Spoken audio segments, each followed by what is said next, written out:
Est-ce que vous connaissez l'une des maladies les plus répandues chez les développeurs? Je parle pas du syndrome de l'imposteur, je parle pas non plus de fatigue JavaScript. Je parle de la maladie des side projects, qui fait que chaque développeur de la planète a au moins 10 projets en parallèle de son vrai taf. 10 projets en cours dont très peu se verront terminer un jour. Vous qui me regardez, je suis d'ailleurs à peu près sûr que ça vous évoque très fortement quelque chose. Eh bien je suis aussi moi-même atteint de cette maladie. Et vous imaginez qu'en ayant commencé le code il y a plus de 15 ans, des side projects, j'en ai eu des tonnes. Mes préférés et plus aboutis d'entre eux ont généralement trouvé leur place au Panthéon, une place sur mon serveur dédié, ce laboratoire en ligne où je mène toutes sortes d'expérimentations. Eh bien faites attention où vous hébergez vos créations, sans quoi il pourrait vous arriver la même mésaventure qu'à moi.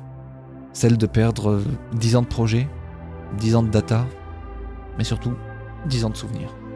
Dans cette vidéo, je vais vous décrire quelques-uns des sites que je suis super triste d'avoir perdus, ce qui s'est passé exactement, et comment j'aurais pu éviter que ça arrive pour peut-être donner de bons réflexes à toute personne tombant sur cette vidéo.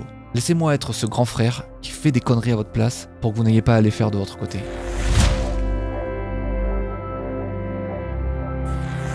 Dans les créations notables que j'hébergeais sur ce serveur dédié, j'avais tout d'abord mon portfolio de freelance. Il datait un peu, mais je l'aimais bien car j'avais trouvé bon nombre de missions grâce à lui au début de ma carrière. C'était un WordPress tout bête avec un joli thème, mais que je m'étais bien appliqué à remplir. Même s'il n'était plus à jour, j'aimais bien l'avoir comme souvenir de ce début de carrière et il y avait quelques articles assez marrants dans la partie blog. Notamment un où j'expliquais comment fabriquer une board d'arcade comme la mienne, là, celle que vous voyez derrière. Pour la petite anecdote, il faut que vous sachiez que dans cet article, j'avais littéralement uploadé par mégarde une photo de mes couilles. Et c'était resté comme ça en ligne des semaines avant que quelqu'un m'en fasse part en commentaire. Ça disait un truc du genre trop intéressant la photo 7 du plan de câblage de la borne, mais je crois qu'il y a une partie de l'image que t'avais peut-être pas envie de nous partager. Je suis allé voir de quoi il parlait et là, bordel. Il y avait bel et bien le plan de câblage au premier plan, et dans le fond, mes belles cojones nues, vu qu'on était en plein été et que j'étais chez moi pour faire ce tuto quoi. Quand je vous disais que j'avais là de bons souvenirs, c'était pas des mythos. Et le moment où le mec m'a fait part de ces trucs-là, je suis allé faire un petit point sur les stats, et l'article avait déjà été lu 7000 fois. Parce qu'il avait été partagé sur le site Corben, des trucs comme ça, enfin bref. Il y avait eu un petit peu de succès autour de l'article, et malheureusement, il y avait mes couilles dans l'article, ouais. Le deuxième site que j'aimais bien, c'est le site qui m'a donné envie de commencer cette chaîne YouTube. Il y avait tellement d'anecdotes à raconter dessus qu'ouvrir une chaîne faisait sens. Le site sur lequel des dizaines de gros youtubeurs se sont reposés pour tourner leurs vidéos. Dans Squeezie d'ailleurs, avec sa vidéo qui cumule plus de 12 millions de vues aujourd'hui, rien que ça. Ce site qui m'aura aussi valu une interview avec Combini, ce qui a permis à de vieilles connaissances de capter que j'avais enfin percé. Ce site dont le buzz aura vidé mon compte en banque, malgré un succès qui aurait pu m'enrichir. Je parle bien entendu du très apprécié choixdemerde.fr. C'est un site en PHP Symfony qui propose aux utilisateurs de faire des choix entre que des trucs merdiques. Le concept est vieux comme le monde, mais les choix proposés et la réalisation aux petits oignons du site avaient créé un large engouement. Après 6 ans en service, malgré les thunes qui me coûtaient en hébergement, le site a hélas fini par trouver le repos en même temps que tous mes autres projets. RIP, petit choix de merde parti trop tôt. Ou parti au bon moment. Ou qui n'aurait peut-être jamais dû voir le jour. J'en sais rien.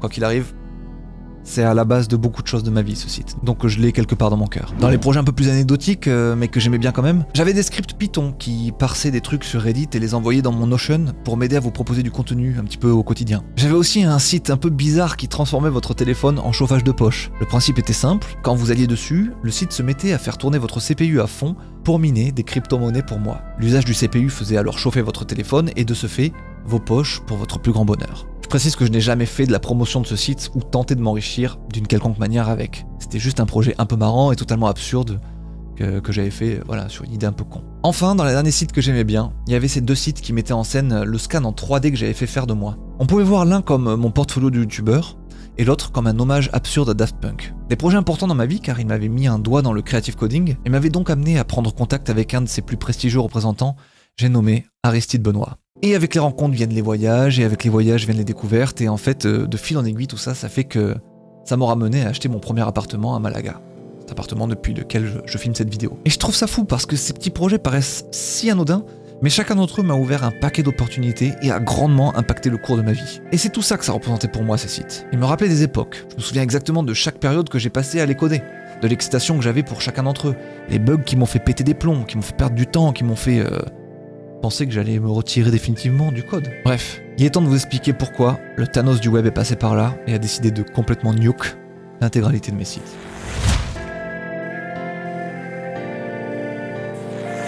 Au début de ma carrière, j'y connaissais pas grand chose aux serveurs dédiés ou aux différentes solutions d'hébergement. Il y avait aussi beaucoup moins d'outils pour héberger des projets front-end. En gros, à l'époque, quand je faisais un projet que j'aimais bien, je me prenais une offre d'hébergement plus un nom de domaine chez OVH. Seulement, au bout d'un moment, ça commençait à faire chier de payer des formules d'hébergement dans tous les sens quand mes sites faisaient que quelques mégas et que j'avais juste besoin d'un nom de domaine en plus. Aussi, ça commençait à me frustrer de pas avoir la main sur le serveur, de pas pouvoir faire tourner des scripts Python, de pas pouvoir me connecter en SSH, d'installer des trucs à distance, de pas pouvoir faire ce que bon me semblait sur ma machine en fait. C'est à cette époque que je me suis dit qu'une solution pour moi, ce serait probablement de me prendre un petit serveur qui me suffit de chez OVH. Ça coûtait une vingtaine d'euros par mois et ça me permettait d'avoir une machine toujours connectée dans le cloud qui serait largement suffisante pour faire tourner mes conneries. Ça serait même suffisant pour encaisser la charge de choix de merde, donc allons-y quoi. À partir de maintenant, si je voulais mettre un nouveau projet en ligne, j'avais juste à acheter un nom de domaine, à le faire pointer sur mon serveur dédié et hop, tout était réglé. C'est ce que j'ai fait. J'ai passé 3 jours à migrer tous mes sites de OVH vers qui me suffit. 3 jours à dupliquer les bases de données de mes WordPress, refaire les routings, m'assurer que tous les services étaient encore bien fonctionnels et que j'avais rien cassé dans la migration. On parlait quand même d'une trentaine de petits sites et projets en tout genre, donc ça peut prendre un petit peu de temps. Ouais. Au terme de ces 3 jours, j'étais débarrassé de tous mes hébergements mutualisés chez OVH pour ne conserver qu'un seul hébergement qui me suffit, qu'un seul serveur bien moins cher sur lequel tout était centralisé. Je note que qui me suffit appartient à OVH. C'est un peu leur solution low cost et c'est un petit détail qui jouera peut-être son importance dans notre histoire. Moi, j'ai fait ce changement vers qui me suffit il y a environ 4 ans. Rien à signaler pendant 4 ans, j'en étais très content. Jusqu'à il y a 3 mois. Après un retour de vacances, je reçois un mail d'OVH qui me dit conformément à votre demande, le serveur NS33 monslip a été supprimé. Plaît-il? Je vais pas vous mentir, j'ai sorti ma plus grosse poker face quand j'ai vu ce mail. Déjà parce que j'ai fait aucune demande de suppression de serveur, donc ça ne fait pas de sens vraiment ce message, la manière dont il est tourné en tout cas. Mais aussi parce que si c'est bel et bien le cas, et qu'ils ont bel et bien supprimé mon serveur, je n'ai aucune idée de pourquoi. Alors pendant 1 minute, je me dis même que je me suis fait hacker. Alors, ce qu'il faut savoir, c'est que entre tous les noms de domaine que j'ai chez OVH, que ce soit pour moi ou mes clients, et entre toutes les notifications de Kimsufi qui vous envoie pour un oui ou pour un non, je reçois des mails de OVH et de Kimsufi absolument tout le temps. Et peu importe le contenu du mail, c'est tout le temps formaté de la même manière, avec un objet à rallonge qui te permet même pas de savoir de quoi le mail veut parler en fait. Parce que ça met d'abord entre crochets ton mail, puis je sais pas une date, puis encore 3 conneries, et enfin ça commence l'objet du mail. Et moi, ça, mon client mail à moi, il me le coupe en fait. J'ai des ellipses, des 3 petits points qui fait que je sais jamais de quoi ils veulent me parler en fait. Et la vérité c'est qu'en 4 ans ça n'a jamais posé de problème parce que dans 99% des cas, c'est pour m'annoncer qu'ils vont renouveler un service, que ça va me coûter tant et ciao. J'ouvre même plus ces mails quoi parce que en gros facture-moi ce que tu veux, ça fait des années que ça dure et je suis habitué à te lâcher un rein tous les mois pour garder mon panthéon de bêtises en ligne donc vas-y. Go. Ce que j'ignorais, c'est que dans l'un de ces derniers mails, il était question d'une carte bleue périmée. Et en effet, le 1er janvier, ma fidèle carte bleue n'était en effet plus active. Le virement a échoué, j'ai eu une première notification pendant que j'étais en vacances, et déjà que je regarde peu mes mails OVH d'ordinaire, là, c'était mes vacances, j'ai complètement zappé quoi. Ensuite, 15 jours plus tard, mon serveur a été désactivé. Donc à ce moment-là, j'aurais pu me rendre compte d'un truc. Mais en fait, c'est tellement des projets sur lesquels je vais jamais, et qu'il n'y a plus trop de trafic aujourd'hui, que personne me l'a dit, hey, ton truc est down mon pote, personne. Et enfin, 5 jours plus tard, mon serveur était directement supprimé dans le plus grand des calmes. Pas un coup de fil ou un SMS pour s'assurer que j'avais bien reçu les mails. Rien. Ah, tu paies pas pendant 20 jours après 4 ans de paiement irréprochable? Tiens, va bien te faire mettre. Ton laboratoire, c'est finito, mon pote. Ah, t'étais en vacances. Et t'as pas vu tes mails? Sans branle. T'as cru t'es qui? Hein? Casse-toi de là, sale pauvre, va.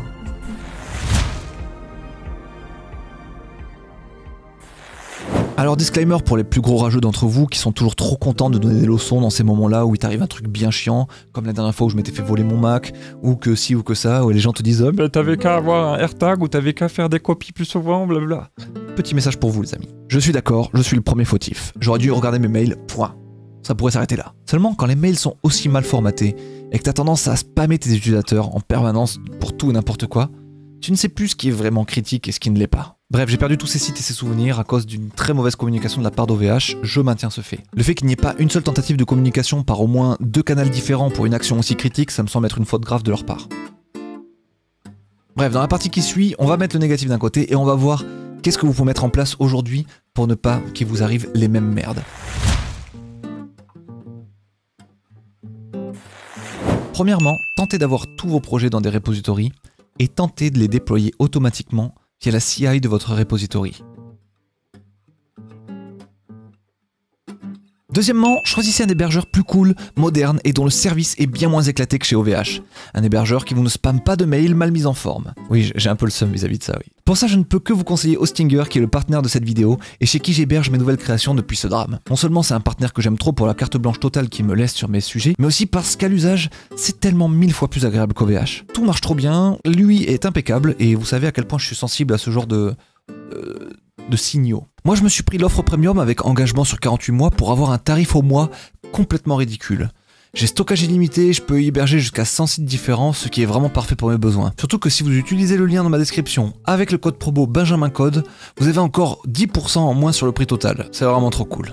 Pour ceux que ça intéresse, je vais montrer en fin de vidéo comment mettre en ligne un site via leur service et la CI GitHub comme je vous l'ai décrit un peu plus tôt. Le super combo quoi. Enfin, si vous devez payer un service de manière récurrente, privilégiez le fait de payer par virement bancaire plutôt que par carte bleue. Un compte bancaire n'expire pas à l'instar d'une carte bleue. Si j'avais connecté mon compte, j'aurais jamais eu cet accident avec OVH. Et si vous appliquez ces 3 trucs, vous devriez être à l'abri de pas mal de problèmes stupides. Maintenant, place au déploiement de ce petit projet front-end Daft Punk. Donc on va imaginer que vous avez votre projet qui tourne bien en local, que vous compilez avec NPM, Yarn ou PNPM. Moi ici j'utilise NPM pour ce projet. Projet qui est d'ailleurs ce petit truc Daft Punk là qu'on avait codé ensemble sur Twitch il y a quelques années, c'était assez cool et marrant. Donc voilà, j'ai envie de le renvoyer en ligne sur Hostinger.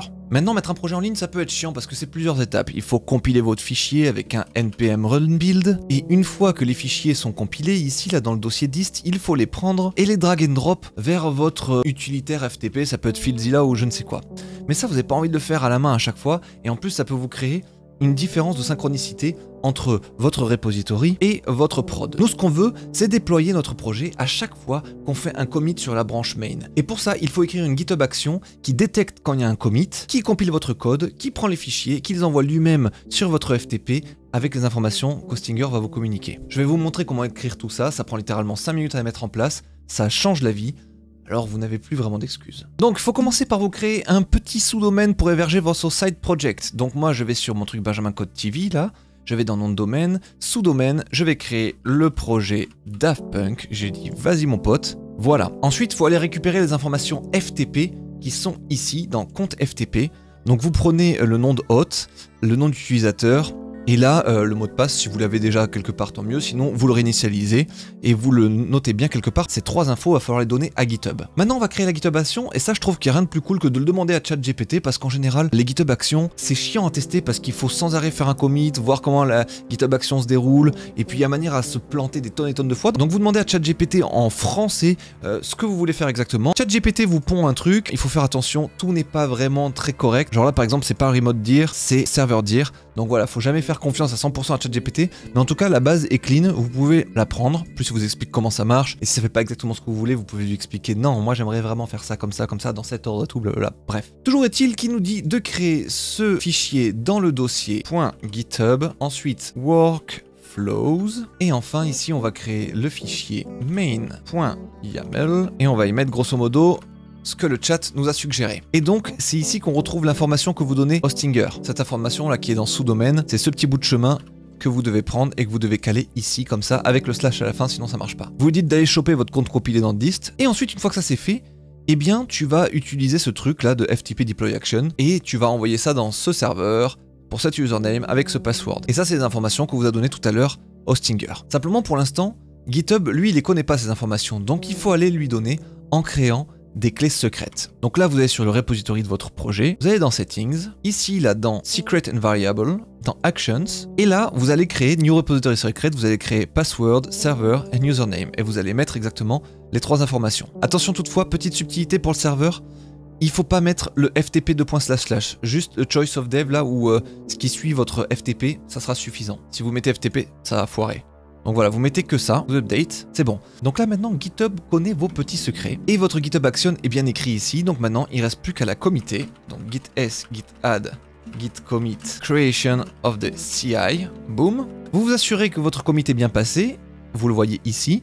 Et là maintenant vous voyez une sorte de petite pastille orange ici, vous dites tiens qu'est-ce que c'est? Eh ben c'est votre action qui vient de se lancer. Parce que voilà, maintenant qu'il y a ce dossier, maintenant qu'il y a ce fichier là dans votre repository, eh bien GitHub le lance à chaque fois. On va là-dessus, hop. On voit que c'est en train de tourner, on voit que c'est en train d'installer les dependencies de notre package JSON. Là, ça build le project, parfait, voilà. Là, ça passe à l'étape d'upload sur le serveur. Et ça, vous avez pu le faire à la main maintenant. Dès que vous allez committer n'importe quoi sur votre branche main, ça va relancer cette action et ça va tout compiler et envoyer sur votre serveur. D'ailleurs, si vous regardez FileZilla en attendant, vous allez dans Daft Punk ici et vous voyez que les fichiers sont en train d'être uploadés. Voilà, apparemment, il a bien réussi. Tous les jobs sont passés, vous avez une pastille verte, c'est cool. Et donc maintenant, on a l'instant de vérité. On va sur daftpunk, voilà, .benjamincode.tv et le site est en ligne. Voilà, on y est, c'est la teuf. Et qu'est-ce qu'on peut faire quand on est sur ce site? On peut activer un easter egg. Il faut taper harder. Hyper simple, n'est-ce pas?